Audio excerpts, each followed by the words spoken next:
writing letters, and keeping up with Supreme Court decisions.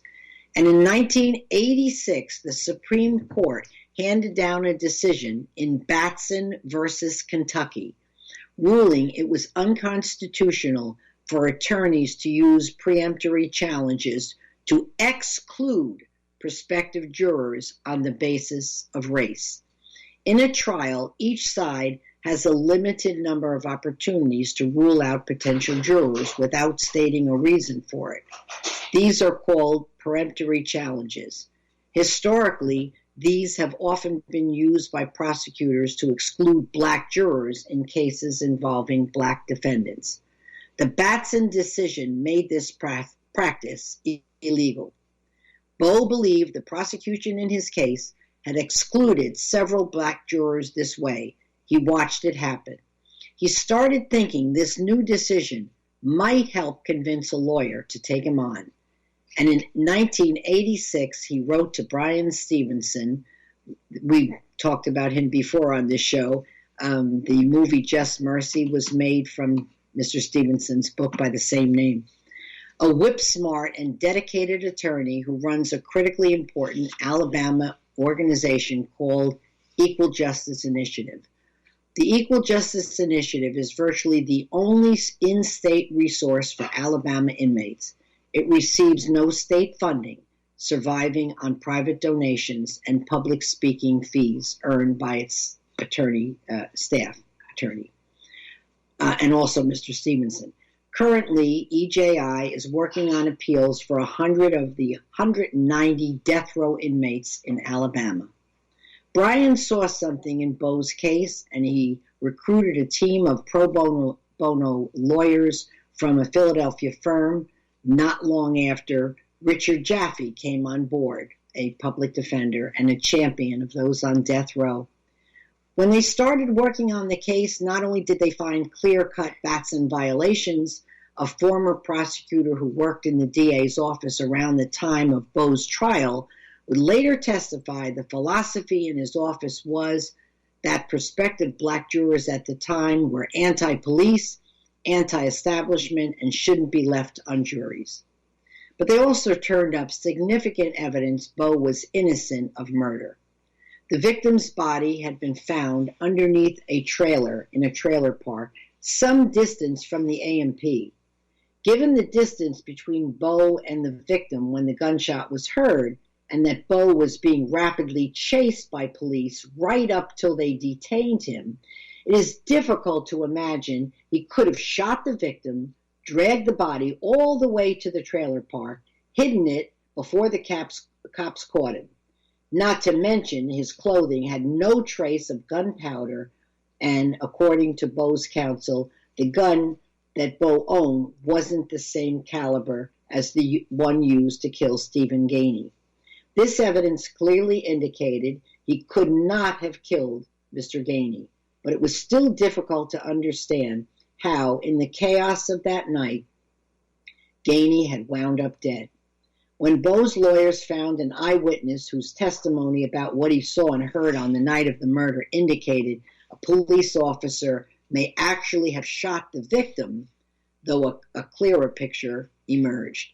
So in 1996, after hearing this evidence at a federal appeal, a jury of 7 blacks and 5 whites acquitted Bowe Cochran of murder. They upheld the robbery conviction, but by then, Bowe had already spent 15 years on death row. Not long after, he was released on time served. So that is a little sample of the riveting book, which I really recommend. I will let Jessica and Erik speak about the many people they interviewed for the creation of the Exonerated. Before we close today, I want to tell you a little bit about this talented couple. The play they wrote in 2000 won the Lucille Lortel Award, the Outer Critics Circle Award, Drama Desk Award, and more. Amnesty International and the American Bar Association bestowed awards on them too.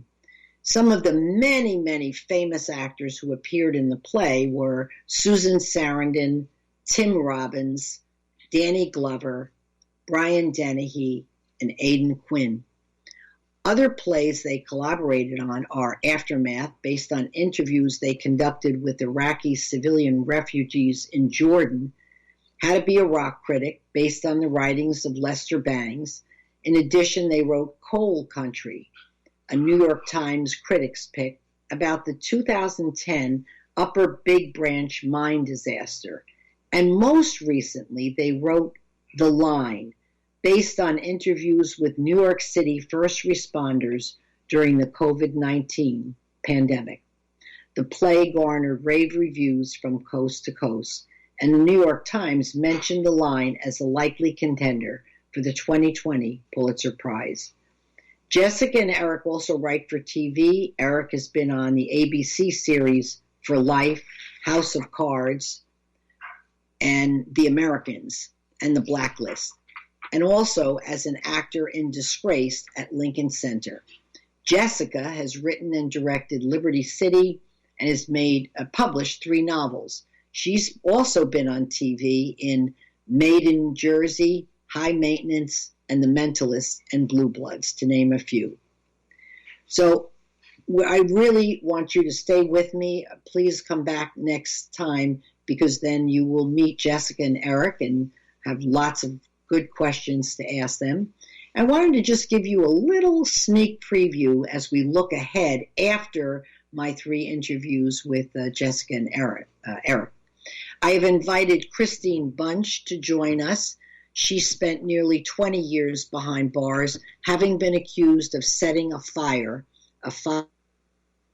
in which her 3-year-old toddler died. And in 2012, she was exonerated. She has since started her own nonprofit organization, a support group for exonerees.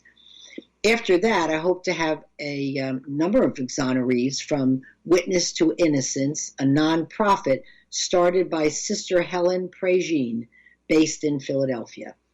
And I also read about another organization in Philadelphia called the Quattrone Center for the Fair Administration of Justice.